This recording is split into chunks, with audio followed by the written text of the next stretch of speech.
Aloha! I'm Stephanie Sachs, your host for Artist to Artist, an in-depth view of the Maui art scene. Today, I am excited to interview Tom Sewell. On July 1st, his show, Enigma of the Mill, opened at the Maui Arts and Cultural Center's Schaefer Gallery to rave reviews. Paul James Brown of the Maui News called it world-class in every way.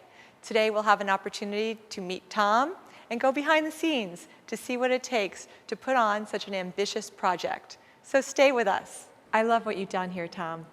So many times we drive by the mill and we see it on a daily basis. It's so much of our lives, yet we never really have anything to do with the inside of the mill, and you've really brought it to us. Can you tell us what is the Enigma of the Mill? Well, the Enigma is on many levels. Number one is the mill is here. It's been here for 100 years, and it's a big part of our culture. And yet, as you say, most people don't really know what goes on inside the mill. Lots of people have opinions, lots of people have ideas, lots of people have prejudices, but few people have actually been inside and seen the wonderful art of industry. I like to see men and machines. I like to see giant gears, sprockets, boilers. I like to see all the huge trucks, all the stuff that's going on. I'm looking at it like I was 4 years old, really. And so one of the enigmas is, here's this huge factory that's on our island. There's 37,000 acres of sugar. It's green fields all around us. The factory is really a pretty brutal place inside to work in. It's very noisy. At points, most of the place very dirty. The men are challenged that work there. It's a real challenge, I think, to spend your day there. And out of this incredible jumble of activity comes this pure white product that is, as you see in my show, the final moments are the sugar crystallizing under the microscope. It's so incredibly beautiful and delicate and light that that's a bit enigmatic right there. I mean, there's many levels. I'll let the viewer figure it out for themselves. Tell us a little bit about how this all came about, how you started. Well, I had a girlfriend that had a little boy who was like my son about 15 years ago. And I would drive him by the Paia mill, or the Punane mill, and he'd see the smokestack. He'd see the men inside working with their helmets on and their goggles and their utility belts. And he was curious, and I told him it was a ninja factory.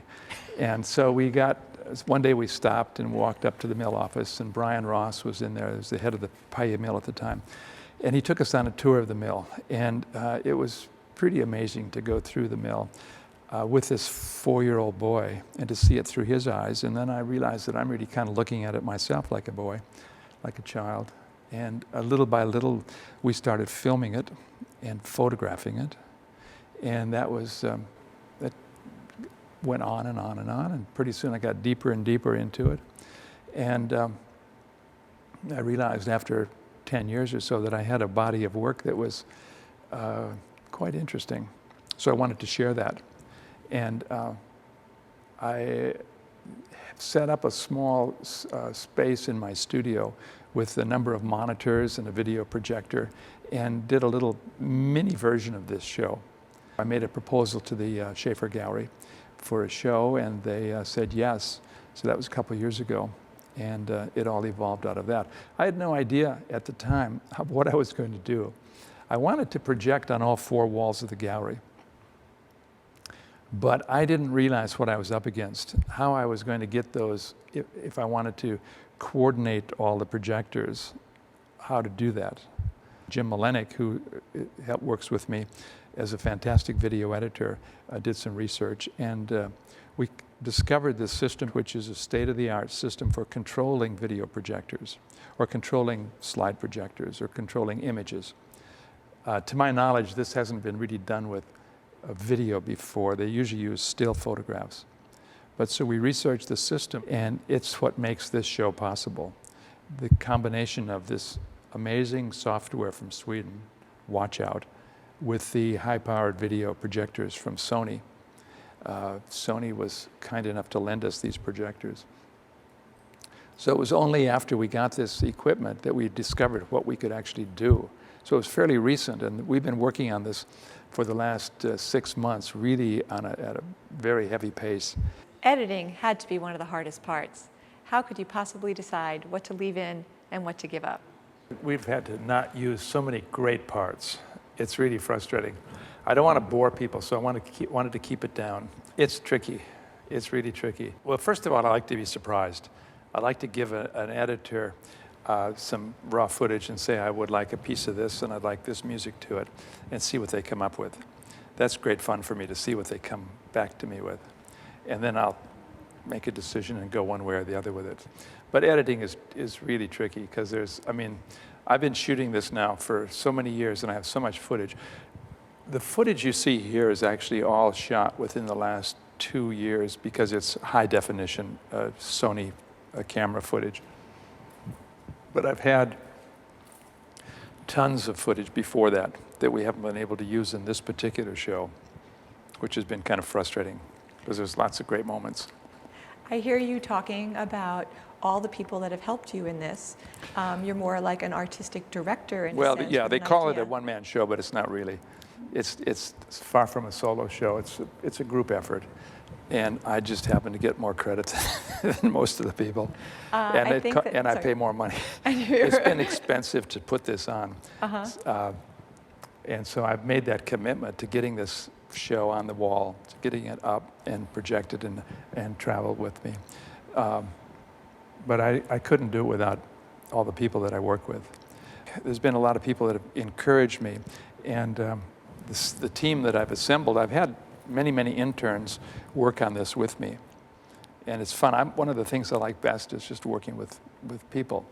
I think that's one of the purposes of life and art is just to have fun and work with people, have an excuse to be with people.